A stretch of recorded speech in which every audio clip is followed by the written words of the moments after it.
Depuis le début du conflit en Ukraine, les tensions n'ont cessé de s'exacerber entre la Russie et l'Occident. Une nouvelle étape semble avoir été franchie avec l'annonce par le département d'État américain d'un fonds de 2 milliards de dollars destiné à soutenir la production d'armement en Ukraine. Cette Ukraine Defense Enterprise Programme, UDEP, vise à affaiblir stratégiquement la Russie en éloignant ses partenaires des systèmes russes et en finançant militairement les alliés de Kiev. Cependant, selon l'ancien analyste du contre-terrorisme du département d'État américain, Scott Bennett, il est peu probable que des entreprises acceptent de s'engager dans un tel programme de coproduction d'armement.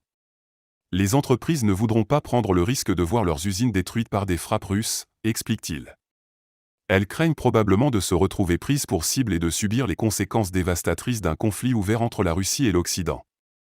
En effet, dans un contexte de guerre par procuration avec l'OTAN, la Russie a démontré sa capacité à frapper avec précision les cibles militaires ukrainiennes. Les récentes attaques sur les sites de production et de stockage d'armes en Ukraine en sont la preuve. Moscou semble avoir pris la mesure de la menace que représente cette course à l'armement entre Kiev et Washington. Dès lors, ce nouvel appui militaire américain à Kiev, bien qu'annoncé avec tambour et trompette par Washington, semble voué à rester lettre morte.